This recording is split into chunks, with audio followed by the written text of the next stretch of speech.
Hi, I'm Mickey. And I'm Ryan. And this is Hiseerie.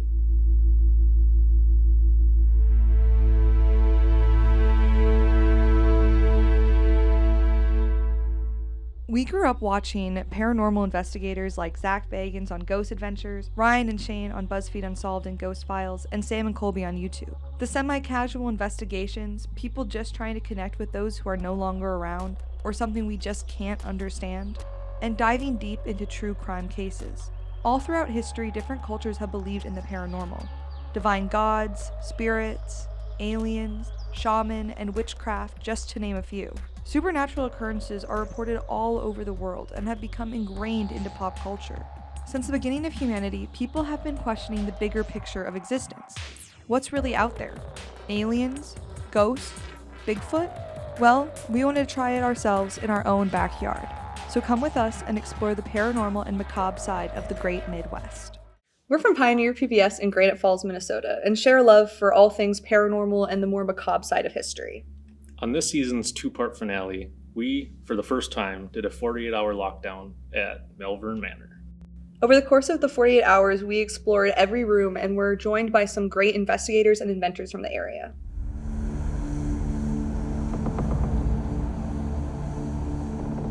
First and foremost, this episode does come with a trigger warning. Malvern has a difficult past, and so we'll be touching on the subjects of abuse, sexual assault, suicide, and mental illness.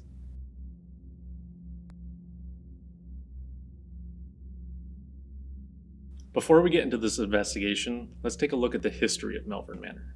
Now, this location doesn't have a lot of documentation with it, and so it's kind of a accumulation of information from past employees, past residents, folks from the area, and paranormal investigators. What I mean to say is there's definitely some confusion and misinformation with the history of the place, so take everything with a bit of a grain of salt. Luckily, there's people willing to help tell this place's story, seemingly on both sides of the veil. So when we can correlate paranormal happenings with historical fact, like that's the good stuff. So between just the former nursing staff, newspaper archival type websites and things like that, and then of course certain family members have also been very kind with their time. So I mean it's been a melting pot of information, but it all so far is working out. Another important note, this building has gone through numerous name changes. For the sake of simplicity, we'll only be referring to it as the Malvern Manor. The building itself was constructed in 1869. Initially, at that time, like we know it was the fourth structure that was built in town. So literally the entire town is like popping up around this monstrosity of a building. The original building was built as a family home for Mr. Isaac Ringland and his family, the mayor of Malvern. After Ringland and his wife passed away in the 1890s, the house was sold to Captain Cullers. Cullers is who changed the house into a hotel for railroad workers in the area. Its primary focus at that time was just a hotel, primarily servicing the railroad, which was right out the front door. So I mean, people were coming and going all the time. And it ran as a hotel all the way up until the 1950s. At that time, it kind of takes an odd turn. It becomes what we would consider to be more of like a nursing home. In 1956, the building was sold to Bessie Smith, Mildred Peterson, and Yvonne Windergust, who reopened the building as the Nishna Nursing and Rest Home. 3 years later, Geraldine and Hap Reed would buy the business in 1959. The nursing home only lasted a couple of decades. So in the 1970s, the state of Iowa came in and deemed that the hallways weren't wide enough to properly support transporting patients properly. So they were shut down. Now this is also then when history becomes the most fascinating for geeks and nerds like myself, and that is where it becomes a group home. The group home itself is servicing any form of what they considered to be a mental disorder back then, which is vastly different than our consideration today. The 1970s were definitely a different time. So the reasons people were sent to Malvern varied and were handled very poorly compared to what we consider appropriate today. So things that we see literally all the time, people with Down syndrome, people with drug and alcohol abuse, people with autism, very common type things. And then of course, more exotic cases, if you will, people with DID, or what they used to refer to as multiple personalities, schizophrenics, I mean, even murderers were housed here. This is a very eclectic group of people coexisting under the same roof, and it ran as such all the way up until 2005. Eventually, ownership changed hands and the rumors of abuse began to spread. Malvern Manor was abandoned in 2005. In 2013, Josh Hurd, the paranormal investigator, purchased the building and now acts as a curator for the property. So how I got involved with this building is kind of interesting. So I was actually filming my first documentary film ever right across the street at a place called the Classic Cafe, which has its own slew of paranormal happenings. Now, I also didn't realize that there was a bar that is attached to the Classic Cafe. And so with noise contamination and all that stuff, we couldn't properly investigate. So I went outside and I was more than a little agitated because night one of filming was completely done with, in my opinion. And there was a gentleman outside and he said, "What's with all the cameras?" And I was like, I told him what we were doing, and in the back of my head, I'm like, this guy's gonna think I'm absolutely crazy. But he said, "That's interesting. I don't believe in this stuff. However, I own a building and a lot of weird things happen that I can't explain." He goes, "Again, don't believe in this stuff, but you're more than welcome to check it out." Because the place is 10,000 square feet. It used to be a hotel, then it was a nursing home, then it was a group home for mentally handicapped people. You're more than welcome to come and investigate. I said, "Where is this place? Because it sounds way too good to be true." He said, "It's right there across the street." And from that moment, he was kind enough to let us in to this building. And from there, I fell in love with this building. He ended up moving away and all of that stuff. He got another job in another town. And I was like, I have to do something to keep this building doing what it's doing. Otherwise, it's just going to be a parking lot eventually. But yeah. During the years of operation, over 100 deaths were reported, and even 2 possible murders. This number has risen to over 200 since investigators, both paranormal and not, have unlocked more of the manor's dark past. Due to the deadly and neglectful events that took place here, it's believed that some of these spirits still roam the halls. There have been many reports that this building is haunted. Many people report that they hear voices of people who have lost their lives in this place. Obviously, I'm fairly biased when it comes to the building, right?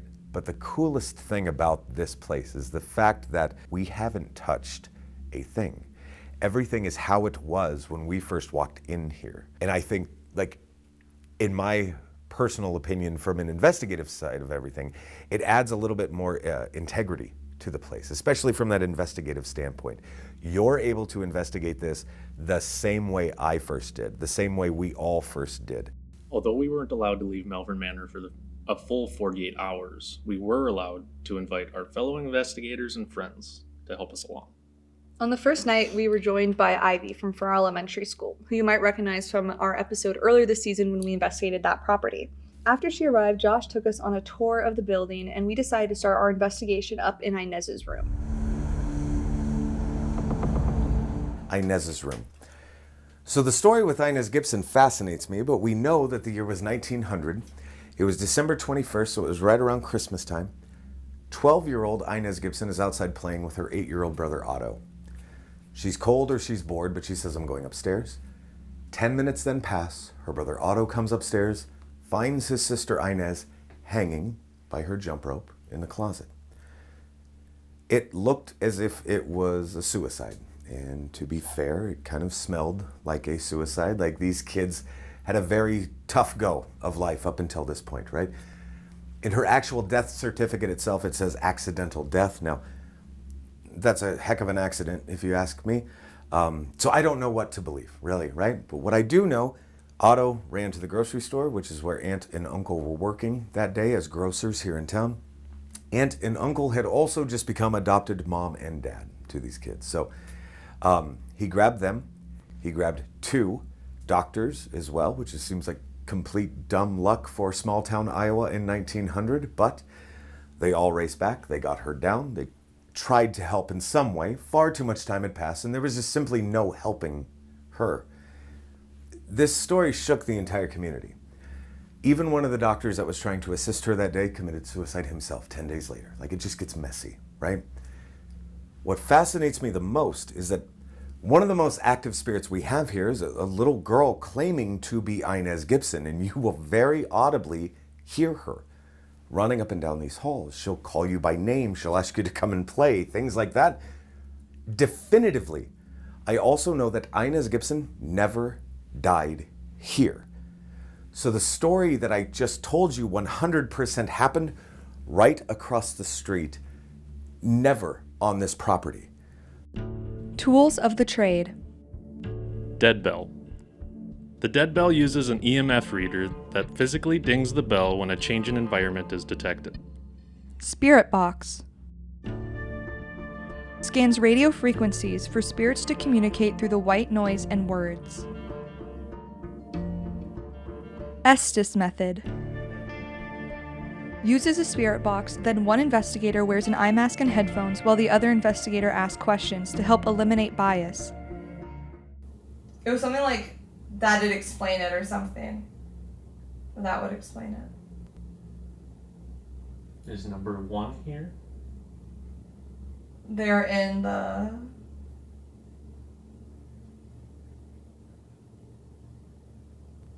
In the hallway? in here. In here. Who do I hear outside? We're a member or we remember.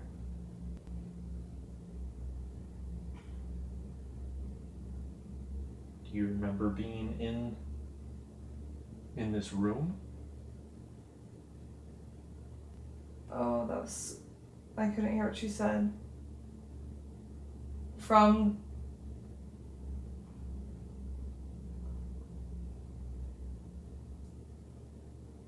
need to be... It was like we need to be paid respect. But like in like 3 different voices.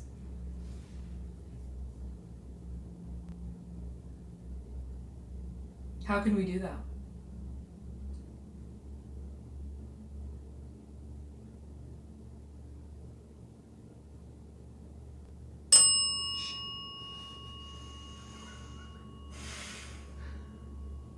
How can we show you respect? We were called.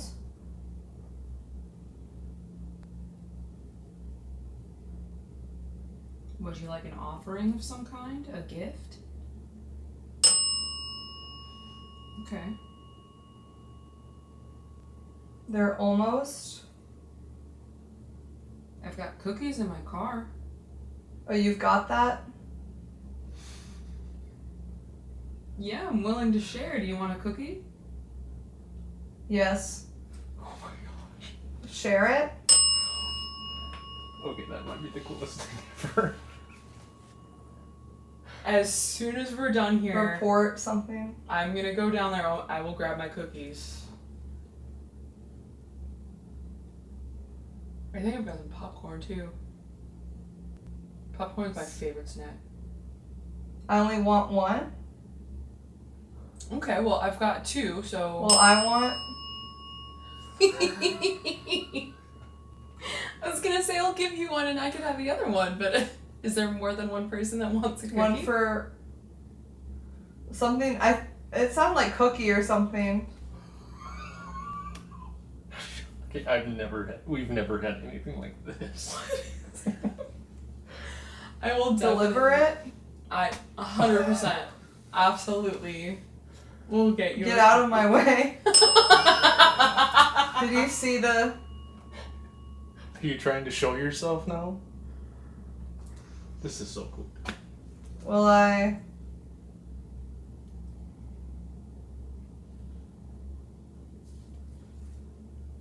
give it here?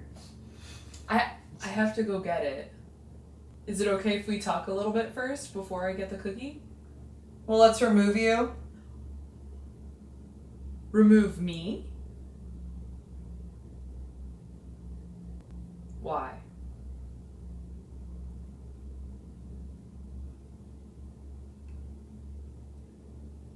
Eight people up. Now everyone wants a cookie? I feel like the energy changed. There's an energy. You're asking the obvious. This is awesome. Alright. I will go get you some cookies. But that's... Brave men that. Can you ring the bell for how many people are in the room? You've got some. 1, 2. Okay. She's a laugh. How many of those cookies do you have? I only have How much 2. cargo? I only have 2 cookies, but I also have popcorn. Someone that you can... Y'all stop talking over each other. Get a sentence out. It was really bad once things got to like. Hold it They would proudly. like, talk over each other and then it'd go dead silent. All of them. It was really weird.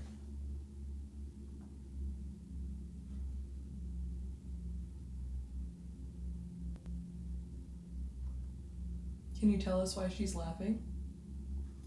Well, I wanna. I do too. Oh, it just said something, but I can't hear it. Rachel. Rachel? Are you here with us, Rachel? Bad man. It was like Rachel was in a man's voice and then the bad man was in a woman's voice. I can hear them. Rachel, are you okay?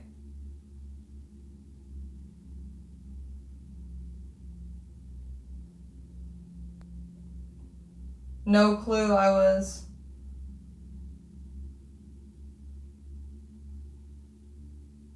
Ranch? Oh?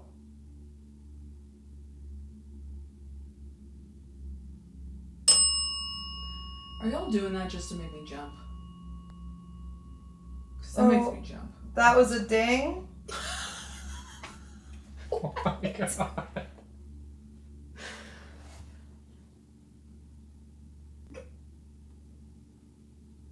I should have been recording this so I could send You're this. looking at a long?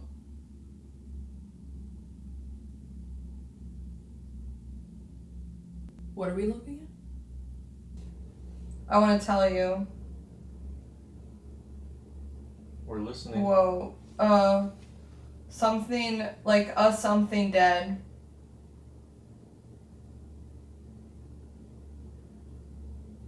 What do you mean? Name your.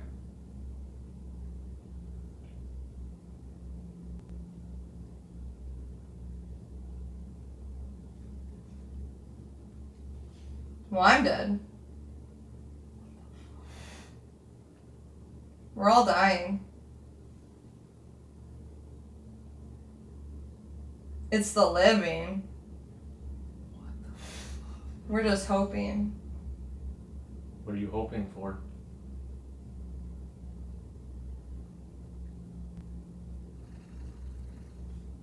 Out. Did you hear that? Something that will. Sounded like something was rattling. You know, we try and talk to you so that we understand life better. It sounded like it was like, please, but. Right. I mean, Any means whatsoever. Oh my gosh. Sassy. So you already know. we. I don't know how to respond to I that. just feel sassy.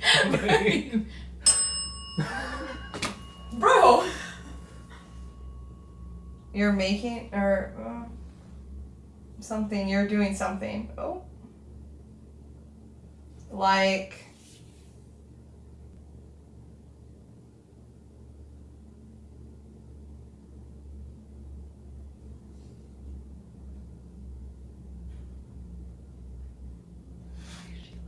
I don't know. It makes me nervous. Yeah.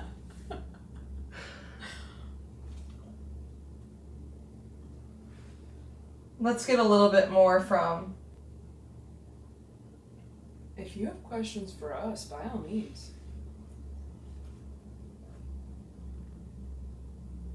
I was...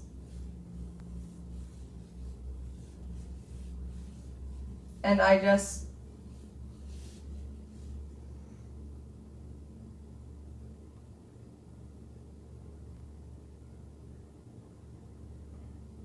Annoying me.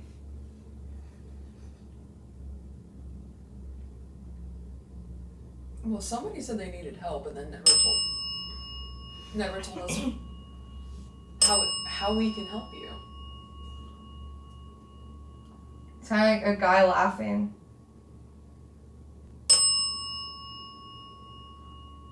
This is starting to get a little eerie. How is this gonna... I want to win. So what am I? Yeah. Is this a game to you?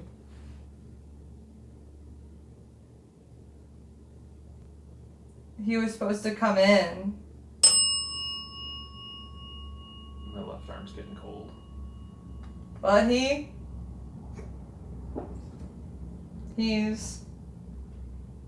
Is someone coming in the room?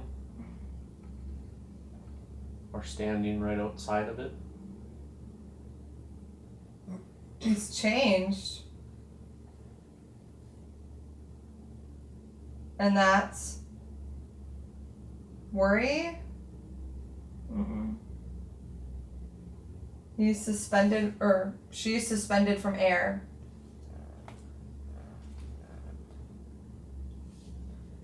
It's really hard to have a conversation with The you boy guys. tried.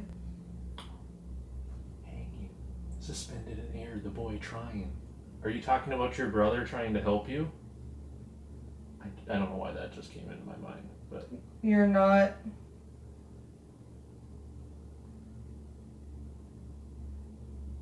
I just got goosebumps too, just on this arm. Is this a doctor? Are we talking to a doctor that tried to help? That is my business. And I work there. It was wonderful. You enjoyed your time here? But then there was that story. Is it a made-up story? She... Paul... lives...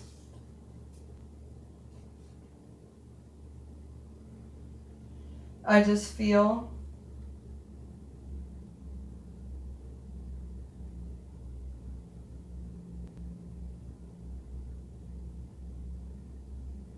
Are you speaking about Inez? But she died. Did she die in this building? Extra my last straw. It got worse. Are you upset that people tell the story like it was like I'm yours. happened in here? And spent there or something. I couldn't face them. That sounds like the doctor. Are you upset you couldn't do anything more for her?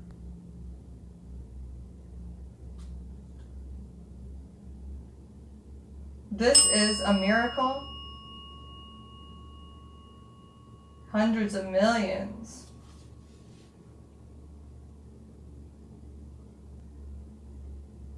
You know, there's nothing you could have done. Ah, yes. I'm trying to make an effort. I'm serious. Who are we? I have to get...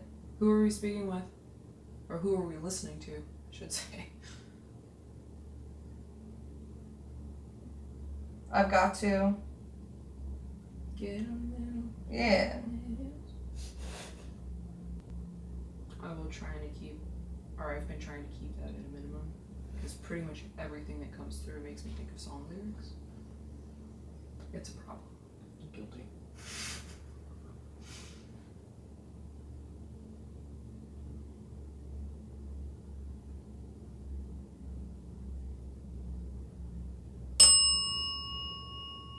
Aha! Didn't jump that time.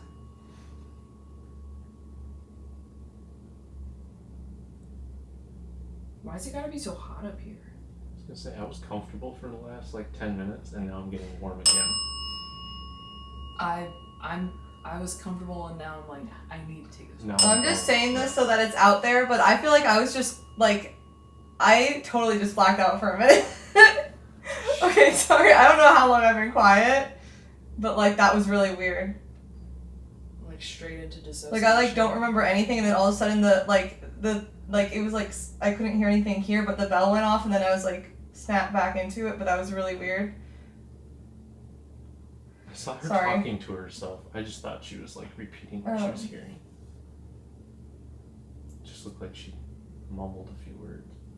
I wonder if that's why it's getting warmer in here. Is there's something? Something. I'm cold Where? again. I'm cool again, I should say.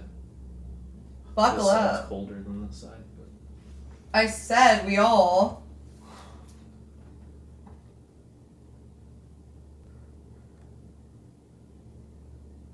I actually kind of want to pull her out. She's been under for a minute. yeah, we could pull her out just to be safe. We're getting closer. Oh. Hello. Hi. Sorry, I totally blacked out there. No, dude, you're. I think it was lot paranormal. happened. Yeah. Honestly, Oh, yeah. There, like, cause it started to heat up, and then you said something, and then you said, like, sorry, I just blacked out. Like, you straight up dissociated. I'm like gonna watch that back later because I genuinely. Bro. What's the last thing I remember? I don't know if you'll be able to see your lips too, but you just said, you know, you're like, I blacked out. And like a minute earlier or whatever, I actually just saw you like mumbling, but I thought you were just repeating like what you were hearing, you know what I mean? literally. Like, Oh my god, what was the last? Like, I literally could not tell you what the last thing I remember was.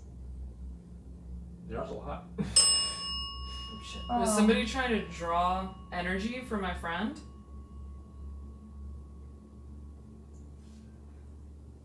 there music?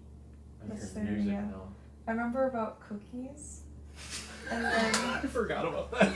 I'm sorry. I remember, oh my god, what the There's fuck? so much talk about cookies. Yeah, I know, it was weird as I was like, what the As soon as I offered offered cookies, cookies. activity Oh! went skyrocketing, dude. Okay, that makes a lot more I think sense. the REM pod? REM pod just went off. You said cookie. You're like, I offered them a cookie. I heard beep. Are you guys upset that I still haven't gotten you your cookies? Can you ring the bell?